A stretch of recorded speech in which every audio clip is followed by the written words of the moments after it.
নারায়ণগঞ্জের সোনারগাঁয়ে জমি নিয়ে বিরোধের জের ধরে উপজেলা যুবদলের সিনিয়র যুগ্ম আহ্বায়ক আশরাফ ভূঁইয়ার বিরুদ্ধে থানায় মিথ্যা অভিযোগ প্রত্যাহারের দাবিতে মানববন্ধন ও বিক্ষোভ করেছেন দলীয় নেতাকর্মী ও স্থানীয়রা। শুক্রবার বিকেলে উপজেলার তালতলা এলাকায় এশিয়ান হাইওয়েতে এই কর্মসূচি পালন করেন তারা।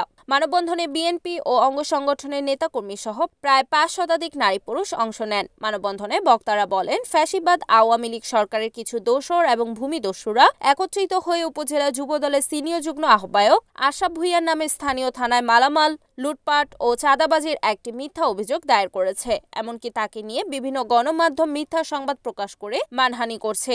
ঘটনার সুষ্ঠু তদন্ত করে প্রকৃত দোষীদের বিরুদ্ধে আইনানুগ ব্যবস্থা গ্রহণের দাবি জানান তারা।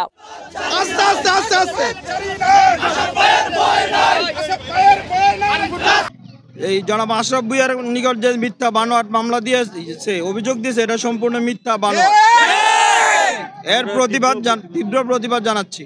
আজকে আমরা এখানে সমবেত হয়েছি একটি কারণে, সোনারগাঁ থানার যুগ্ম আহ্বায়ক সিনিয়র যুগ্ম আহ্বায়ক আশরাফ ভাই ক্লিন ইমেজের একজন যুব নেতা, ওনার বিরুদ্ধে ভিত্তিহীন বানোয়াট আওয়ামী লীগের দোসররা মিথ্যা বানোয়াট একটা অভিযোগ দিয়েছে। এখানে আশরাফ ভাই কোনো জড়িত নয়, এখানে সশরীরে উনি উপস্থিত ছিলেন না। এখানে এলাকাবাসীর নিরীহ মানুষরা উপস্থিত থেকে তাদের জায়গাটি তারা দখল করেছে। অযথা আশরাফ ভাইয়ের নামে ভিত্তিহীন ভাবে তারা অভিযোগ করেছে।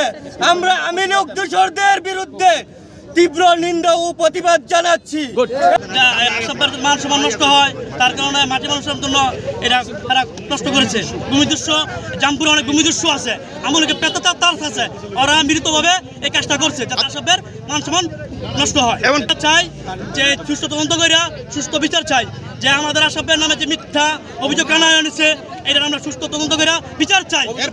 রিপোর্ট খন্দকার সোহাগ, NAN TV, সোনারগাঁ, নারায়ণগঞ্জ।